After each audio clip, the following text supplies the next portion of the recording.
Hello, everybody. Welcome back to the Sharpest Tool. JRP, your host here, along with my co-host, Nicholas Bosco. And, what's up? Man, it is a Friday of Fridays that we are dealing with here as we're recording this episode.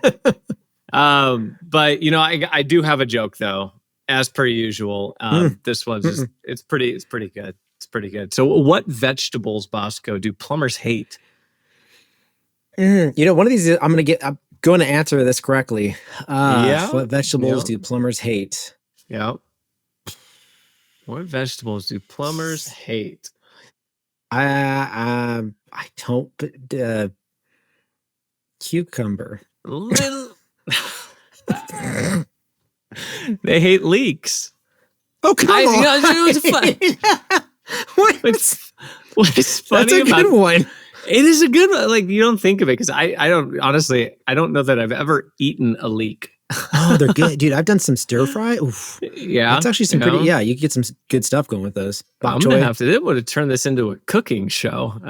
Talk about food. That'd be an interesting thing. Cooking for the trades here with the Sharpest Tool. One of the sharpest tools you need to cook. I love food too. Leeks, though, in a stir fry should be, those are those bulb vegetables, right? It's kind of like I think they're similar to the bok choy, because the bok choy is kind of like that. Let me see. Now you got me. Leek. I know. We got to look this up. I should have been prepared for this, but leek. It's more of a stem-like one. The bulb, I think, is the bok choy. This is more of a stem. Okay. Oh, yeah, that would be good. That'd be good in like pho, too. Probably like in a soup or a... Okay. You know what? You should actually, and I've done this, add dandelions. You buy dandelions at the market or just go in your backyard, whatever works for you. But I dig it. It. Yeah, throw dandelions are really good for you. Dandelions, I'm gonna have to do this. Look at this. We're getting new hot tips here from Nicholas Bosco, extraordinaire. But today, honestly, we wanted to dive into a few topics on delivering exceptional customer service. Everything we do revolves around making sure that we're providing exceptional customer service. It's what we aim for here at Scorpion. Albeit any company you're with, any company you are, you do this imperfectly, and there's always opportunities to grow in this. Isn't that right? Yeah, we forget. We're funny when it comes to it doesn't matter who you are, myself, you, anybody, doesn't matter what company you work for, industry you're in, you always deal with customer service, even with your family. It's all about customer service. Yeah. But what's funny is that if you're running your business, sometimes we forget that we have to provide that customer experience. We talk about it, but we're always focused on it when we're not the ones providing it. It's when we're receiving it. Right? You go to a restaurant, when you go to Starbucks, you go to insert wherever you walk to, Disneyland, right? You're going to these different places and you're like, that experience I want to, receive, this great experience. But when you run your own business, you go, wait a second, I need to provide better customer experience or improve upon it, because there's always room for improvement on it. So there's always room. And what's funny is that you can always tell a good from a bad customer experience. We were reading this thing the other day where it's for every bad, it's kind of an interesting stat. For every bad feedback that you get, every one bad feedback, you need 5 to offset it, 5 good ones to offset one bad one. And so I think if there is such a crucial piece that you have to focus on as a business owner, as a working professional, it's customer experience. And customer experience, by the way, there's a wide variety of customers. It's not just the end user of a product or service. Sure, yeah. Right? It could be internal too. We deal with this at Scorpion. There's a lot of teams who have internal customers, and then there's teams that have external customers outside the business. Regardless of who your customer is, making sure that you're finding ways to make their life as easy as possible, give them a solid experience that they want to go talk about and talk to their friends about is so essential to an organization running smoothly, to be able to give some people something to talk about, something positive to talk about with their friends and their family that ultimately can perpetuate future business, right? Yeah, and we know when people think customer experience, especially when we're talking to home service clients, we say customer experience, it jumps to like reviews, right? And my dad always used to tell me this old saying, you're known for what you don't do, not for what you do, right? Because people want to, if you do something wrong, people are happy to speak on it. Caught you did something wrong, right? And it happens, I get it. But as owners too, we need to be mindful, not only of that, but even how we respond to reviews, because that's part of the customer experience. Like my dad one time got he received a review. We had a business that we used to run, and he received a review, and it was a product that we didn't offer. And the customer was not happy about that. We just didn't offer it. It wasn't within our wheelhouse, but they weren't happy about that. And so they left a comment and review, and he was getting ready to go off. And I'm like, whoa, whoa, whoa, let's put the brakes on that, pump the brakes. Let's figure out actually how we're going to respond the right way, because you're still providing that customer experience. You still want to solve the problems and help find a solution, because other people are going to read it, and that feeds into that customer experience. Oh, totally. I mean, we could go, we talk about reputation all the time on the Sharpest Tool, right? But I think what you're getting at too is there's so much opportunity to improve the experience. And there's so much opportunity to improve the people who work for you and the people at the business, their ability to improve the experience. And so let's talk a bit about like the importance of employee training and development. Bosco, you run a team at Scorpion, a team that is dealing with customers all day long. And then they're talking to business owners about this as it pertains to the business's team. How are they dealing with customers, right? Yeah. So where does employee training and development fit into this? How do you create a culture of ongoing enablement? Well, we tend to forget, and I'm not saying we, I'm saying we as the general people that are listening, training is so crucial, whether it's a tech, whether it's your CSR, front office staff, doesn't matter who it is. Training is so crucial and vital to the success of the business, because one, you're not only training them in the trades, but you're training them on how your brand is represented, right? Yeah. Because when you create this experience, you're going to train up your people to do that, right? So it's very vital that one, you hire in new people, you've got to have a well-developed training to actually improve upon that process. And then iterations of it, and then repeating of it, right? So it's going to be ongoing training, whether you do monthly, quarterly, whatever the case may be, but it's finding that specific cadence that you're going to do with training so that you can help improve that process. Because I've seen it time and time again where some businesses don't do training, maybe for their techs, but they forget about the people that are actually answering the phones too, right? And so because of that, they're not representing the brand well. It goes off south real quick. Yeah. Oh man, that you mentioned something that I think is so key: repetition, right? There's so many times there's just we see it too, right? You roll something out once, you train people on it once, and you just expect them to pick it up. And oftentimes it gets framed as like I don't want to have to like repeat myself, right? Or I don't want to have to repeat. It's not like we have a team of adults here, working professionals. It's, we don't want to work with them as if they're children, right? But the reality is even adults need repetition. There are constantly things in the business and priorities vying for their time. And so while you may train somebody on one topic, they may be thinking about 20 other things while they're getting trained on it. So as business owners and as leaders, we got to be very careful about assuming that just because I stated a message, they received it in the way that I intended them to receive it, right? And that's where the repetition comes in, just constantly with goodwill towards the people that you're training and that you're working with, always having positive intent in mind and understanding and being okay with the fact that you're going to have to repeat these things again and again and again, and take situations and pull those out into training opportunities again and again and again. And that's the only way the skills and the habits that you want them to embody are truly going to become transformational for the business and truly become second nature for them in the role that they're in. You really need to make sure these trainings are great opportunities to keep your employees engaged and motivated as well, because it happens. Doesn't matter wherever you work. Sometimes you feel demotivated or you're tired, and going through these trainings, it gives them a reinvigoration into what it is you're working on, what it is your business is about, your company's about, and it just gets a chance to kind of all work together in a cohesive unit. So training's a great opportunity to reinforce, again, not only their skill set and the professional side, but also on how they are representing your business on a personal side. So you got to make sure you identify it. What are the qualities and what are the skills that somebody needs? And most of you have been running business for a while. Like this is second nature, but the iteration of it, I think, and the ongoing iteration, incorporating customer feedback too. Because once you have something established, a process established that's intended to create these powerful repeat experiences for your customers, your customer feedback is going to be the tool that you use in order to identify how you change it, how do you iterate it, how do you make it that much better. And so let's talk a bit about utilizing that feedback. We do that here internally all the time. We get feedback from customers about areas that our experience can get better. What are some examples, Bosco, you can think of ways that that's been incorporated and how business owners should be thinking about incorporating those into their process? Well, first thing for any business owner out there, don't be afraid to ask for feedback. Yeah. You need, it's the first step. And a lot of companies, it's just like, oh, I didn't really ask for feedback. Yeah. Good or bad, you want feedback, right? Because it's going to improve this process. Now, it could have been a great example to tie it back to training. Hey, when I spoke to your representative, they didn't know X, Y, and Z, even though you're telling me you do this.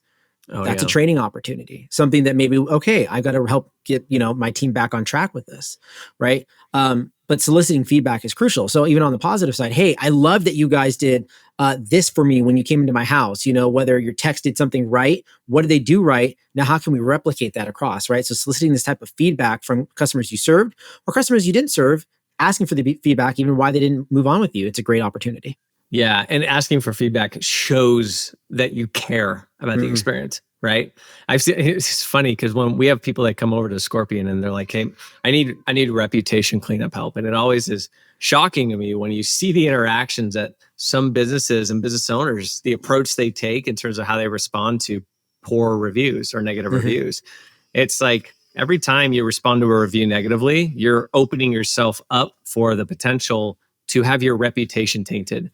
Right? Oh, yeah. Because you're showing everybody else how you deal with customer feedback right there, just by how you respond to a review online.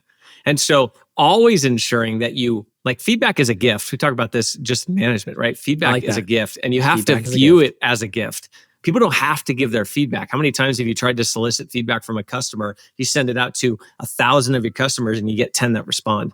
So treasure every single piece of feedback. It's true. Yeah. When you get feedback in emails, I'm like, I don't want to do this. I'm good. That's so right. Yeah. So feedback is a gift and we have to view it as a gift, not just as professionals. So from a leader to an individual contributor, individual contributors from your leader, you need to prize and value the feedback that your leader is giving you because it's an opportunity for you to get better at your job, to be able to make a better experience for the customer. Leaders, value feedback from your people. You should constantly be open to receiving feedback from the people under your charge to find out how you can lead them better. It's a reciprocal effect that it's going to have in terms of the overall experience. And the same goes with our customers. Customers need to give us feedback so that way we can improve the process.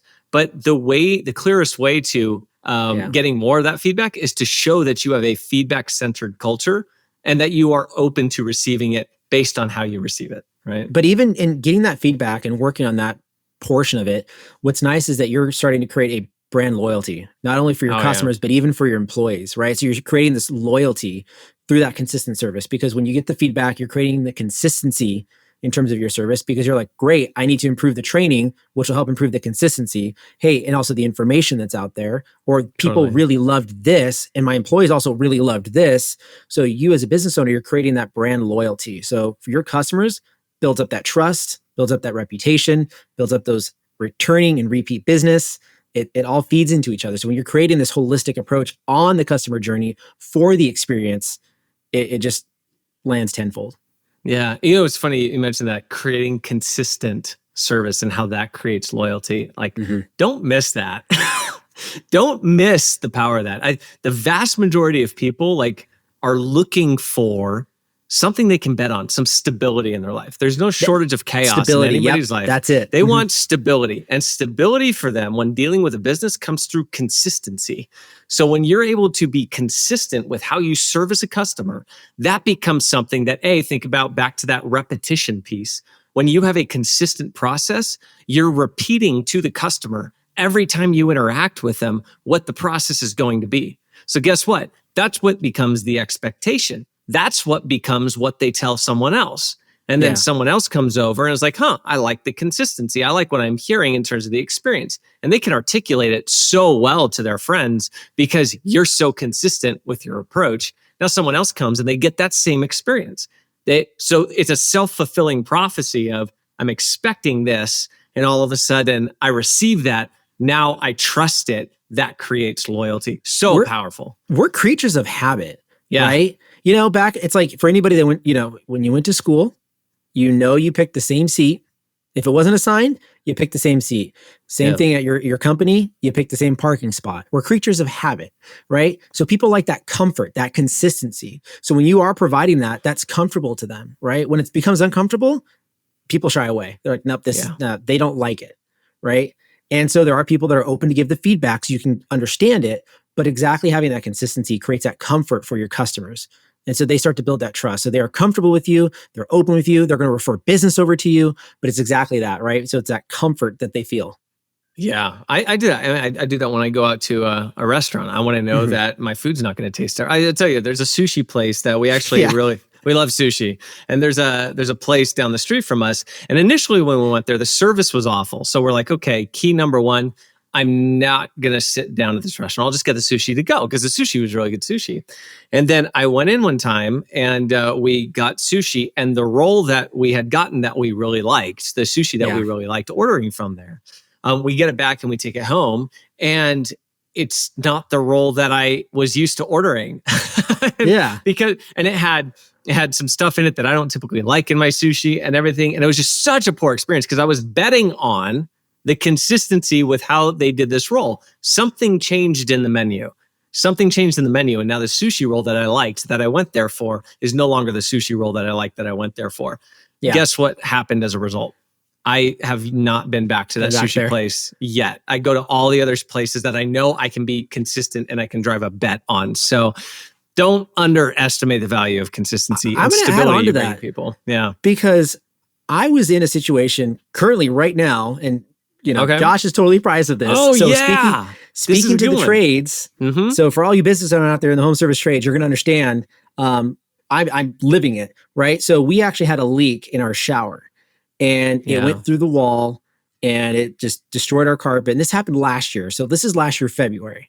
Yeah. And we got it assessed. We got the company to come out, handled it. So it was a tedious process, took forever, and it was long. It was exhausting. But the experience that the company was providing, I enjoyed. And I'm like, okay, I loved it. It's great. Well, guess what? Fixed everything. Shower was done. We've been doing great for a couple months. And so my wife was walking by, and she looked down and noticed, wait a second, is that wet spot wet again? And sure enough, it's leaking from the same spot. But of course, we're going to call the company, but the experience that they were providing, the owner came out personally, said, hey, I'm coming out, came out, assessed everything, looked at it, created this great experience already. So they're working on it. But that experience, it's because of that, I actually enjoyed talking to them, even though it was a stressful situation for my wife, myself. You know, with the leak in the house, it's destroying the carpet, the walls. But because of that experience that they're providing, it's making it a lot easier, more digestible. And I trust them that they're going to do it right. And there's such a difference between somebody who like steps in, like the owner coming out, full assurance. Don't worry, I got you. Like the words you use and the actions you choose, like these have a very dynamic impact on what that experience is. I'll give you a contrasting example. We had purchased our house, and then we moved in, and there was a nail that was screwed in the wall for one of the towel hangers, and we were tightening the towel hanger. They were going to reset it, so they pulled everything out. Well, whoever did the initial screwed it into one of the PEX pipes that was tracing water through the house. Completely flooded the bathroom. We had to get the carpet ripped up, redo the thing, and the guys that came out initially from the building company, they came out sour faces. They knew that they had screwed up. Sour faces through and through. Made us feel like we had to kind of fight them a little bit in terms of getting it handled, that they would take care of it and own the work and the craftsmanship that their people did. And it was just, we got it done, but it was such a sour experience that one that I would vote for like going through again, right? That was a minor thing. It could have been even worse than that. They ended up taking care of it, but they made it a hassle for us to have to go find the flooring company and then pay for it. And then they would reimburse us. They wouldn't take care of it up front. Like there was like things like that just provided a clunky experience for me as the homeowner that, it's just not something I would recommend to anybody. So, and that's it too. When people are going to ask you, hey, do you have any recommendations on a company? You're going to think of this company and go, don't use them. You're going to call it out. You're not going to say, oh, I like this other. No, you're going to say, I use this guy. These, don't use them. We're going to want to go here. Yeah. Right. I'll give you customer experience. You're 100% right. I'll give you another core example that's just top of mind. There's so many of these. I don't think we realize in the home service business how many of these there are. We had a company come in, do our floors, right? And so we paid them for the floors. We took a recommendation from the person who was doing the install of like, what floors should we get? Right. And he gave us a recommendation. We chose. Good. We install them. Well, turns out these were tongue and groove LVP vinyl planks and tongue and groove floors. So I was thinking, okay, they're all interlocking. I understand how it works. But part of the tongue and groove on part of the sides, they don't fully lock. And so it drives me crazy because every time I step over one of those seams, I hear a little snap because it's snapping into place. And I confront them about it. Oh, that's just how they are. And I'm like, why did you recommend that? You knew what I was looking for. And you recommended this product. And it's like, well, I'm not gonna cover it. I'll come out and I'll fix this one thing, but that's just a favor. And I was like, okay, that's crummy. And then the bathroom situation happened. We had another company come out and replace the floors. I hands down, bar none, will use this other company that came out to do the floors over this one because the craftsmanship was better, the quality was better, their recommendations were better. It just was all around. You didn't order the noise canceling floors? You got to get those. I didn't. Oh, those ones. Or the best ones are the warming tiles that are in the bathroom and they warm. So when you're walking on warm. So I don't have those, but I would love to have those. My sister-in-law has those. I will say that those are kind of nice. All right, Bosco, wrap this up with a nice bow. Like, how do we need to think about customer service when it comes to the home services industry? What's the takeaway? I mean, we've talked about so much in the past few episodes, but I will circle back to this, that priority number one for any business out there, it's always going to be about your brand. Well, what represents your brand is going to be your customers, right? Your customers are wholeheartedly going to represent that brand. And when they do that, it's because you created that great experience. So you need to have customer experience top of mind on every interaction. Don't forget that as you go through this. Love it. Awesome. For everybody listening, hope you had something to take away. If you know somebody who needs to hear this, who wants to reshape their customer experience, definitely share it around. Go ahead and hit that like button and pound that subscribe button like you mean it so you can continue to get more of this awesome content from the Sharpest Tool. From all of us here at Scorpion, until next time, we'll talk to you then. Thanks.